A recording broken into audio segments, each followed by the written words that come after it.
So reflux esophagitis में there is a reflux of gastric contents into the lower part of esophagus. It is the most frequent cause of esophagitis and the most common GIT ailment with which patients present in the outpatient setting in the US, even in our country as well.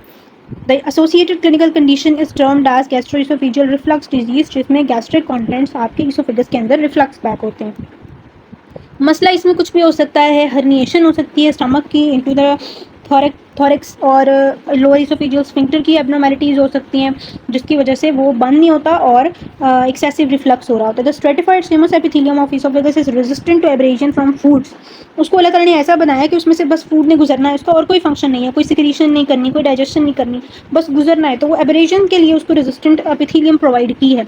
But that epithelium is sensitive to acid. The submucosal glands of the proximal and distal oesophagus contribute to mucosal protection by secreting mucus and bicarbonate. वो अपनी ही protection के लिए mucus और bicarb secrete कर रहा है ताकि जो उसकी अपनी एक फूड ने जब गुजरना है तो अगर वो नहीं होगा म्यूकस तो वो एक रेजिस्टेंस ज़्यादा फेस करेगा. So that is the reason. But more important high lower oesophageal sphincter tone protects against reflux of acidic contents. वो जो टोन है लोअर इसोफेगस की वो प्रोटेक्ट करती है कि गैस्ट्रिक कंटेंट जो है वो जैसे ही खाना इसोफेगस से स्टमक में जाता है वो फौरन बंद हो जाता है ताकि एसिड रिफ्लक्स बैक ना हो. बट इस डिजीज में उसकी एब्नॉर्मैलिटी है. पैथोजेनेसिस क्या है? Reflux of gastric juices is central to the development of mucosal injury in GERD. अब उसकी बहुत सारी कॉजेज हैं लाइक ड्यूडिनल बाइल रिफ्लक्स में एग्जैसरबेट द डैमेज. समटाइम्स वो इतना होता है कि पाइलोरिक स्फिंक्टर भी अफेक्ट हुआ है तो ड्यूडिनम से बाइल स्टमक में रिफ्लक्स करता है और स्टमक से फिर वो ड्यूडिनम में चला जाता है, सो इसोफेगस में चला जाता है. सो वो जो बाइल का रिफ्लक्स है वो बहुत ही ज़्यादा एग्जैसरबेटिंग कंडीशन है.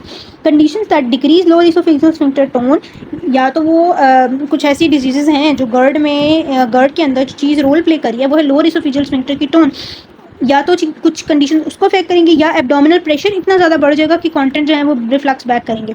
सो these two contribute to GERD. उसके अलावा alcohol, tobacco use, obesity, CNS depressants, pregnancy, hiatal hernia जैसे मैंने बात की, डिलेड गैस्ट्रिक एम्पटिंग, ज़्यादा देर कंटेंट्स का स्टमक में रहना, गैस्ट्रिक वॉल्यूम बहुत ज़्यादा बढ़ जाना, ये सारी चीज़ें गर्ड की तरफ लेके जा सकती हैं. ठीक है. अब जब आप गर्ड वाली इसोफेगस को देखेंगे माइक्रोस्कोप के ऊपर तो आपको क्या नजर आएगा? चूंकि it is an inflammation, redness नजर आएगी, हाइपरीमिया नजर आएगा. समटाइम्स सिर्फ यही फाइंडिंग आपको बता देती है कि दिस इज गर्ड. और समटाइम्स ऐसा होता है कि अगर बहुत माइल्ड डिजीज़ है तो कुछ भी नहीं नजर आ रहा, तो नॉर्मल होती है, बट पेशेंट को जब वो एसिड रिफ्लक्स होता है जलन फील होती है. ठीक है. और इसोफेगस के अंदर जब इन्फ्लेमेशन है ना, सो उसमें आपके जो सेल्स ऑफ इन्फ्लेमेशन आ रहे हैं ना वो ईओसिनोफिल्स हैं. न्यूट्रोफिल्स भी आते हैं बट सबसे पहले ईओसिनोफिल्स आते हैं, तो वो आपको नजर आएंगे हर इन्फ्लेमेटरी डिजीज ऑफ इसोफेगस के अंदर. ठीक है. पहले वो आते हैं और फिर जब वो स्टिमुलस नहीं रिमूव होता, वो चीज़ बार बार उसको इरिटेट कर रही है, तो फिर न्यूट्रोफिल्स आएंगे जो सीवियर इंजरी कॉज करेंगे. एक ये चीज़, तो मॉर्फोलॉजी जब इसकी आएगी तो आपने हाइपरीमिया लिखना है, रेडनेस लिखना है, सेल्स कौन से लिखने हैं, neutrophils and eosinophils first and then neutrophils. और तीसरी बात जो लिखनी है that is basal zone hyperplasia. आपको पता है जो squamous epithelium, stratified squamous epithelium होती है, बेसमेंट मेम्ब्रेन के ऊपर एक बेसल लेयर होती है, फिर इतने सारे पॉलीगोनल सेल्स होते हैं, फिर सुपरफिशियल स्क्वेमस सेल्स की लेयर होती है, उसके ऊपर कैरेटीन डिपॉजिट होती है. दिस इज नॉन कैरेटिनाइज, तो यहाँ कैरेटीन नहीं होगी, बट जो बेसल लेयर है इसमें इन्फ्लेमेशन के अंदर उसका हाइपरप्लेजिया हो जाएगा and that will replace even the total. Normally उसको सिर्फ लोअर थर्ड पोर्शन में होना चाहिए, वो रिप्लेस कर देगी आपके मिडिल वाले पॉलीगोनल सेल्स को भी इवन. ठीक है. सो ये इसकी मॉर्फोलॉजी है. ये आपको इसकी स्लाइड नजर आ रही है. ये रिफ्लक्स इसोफेजाइटिस है जिसमें ये बहुत सारी जो ब्लू सेल्स हैं, दीज आर ऑल ईओसिनोफिल्स नजर आ रहे हैं.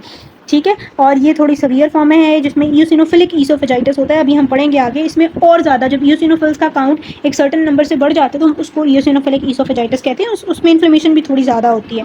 और जब आप इसको एंडोस्कोपी पे देखेंगे तो आपको सर्कमफेरेंशियल रिंग्स नजर आते हैं in the proximal oesophagus of this patient.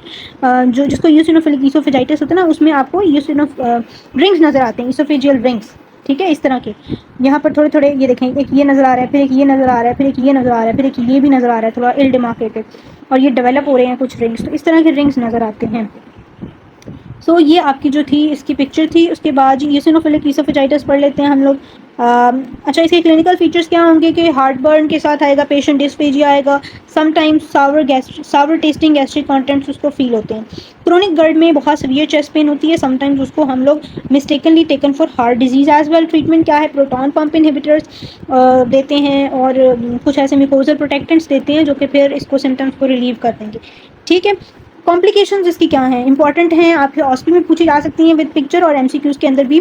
Reflux oesophagitis की वजह से ईसोफेजियल अल्सरेशन डेवलप हो सकती है, वॉमिटिंग में ब्लड आ सकता है, मेलिना हो सकता है, स्टूल में ब्लड आ सकता है, स्ट्रिक्चर डेवलपमेंट हो सकती है अगर कंटिन्यूसली इन्फ्लेमेशन होती जाएगी। स्ट्रिक्चर होता है narrowing of the oesophagus due to fibrosis.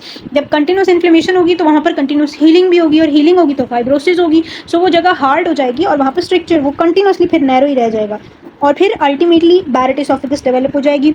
और अगर बैरेट डेवलप हो जाएगी तो फिर it can lead to malignancy as well. So एक छोटी सी चीज़ कैसे आपके कार्सिनोमा की तरफ लेके जा रही है, तो ये कॉम्प्लिकेशंस हैं। हियाटल हर्निया क्या होता है कि जिस हियाटस से ईसोफेगस ने थॉरिक्स से एब्डोमिनल कैविटी में जाना है, that hiatus is basically the part of the diaphragm.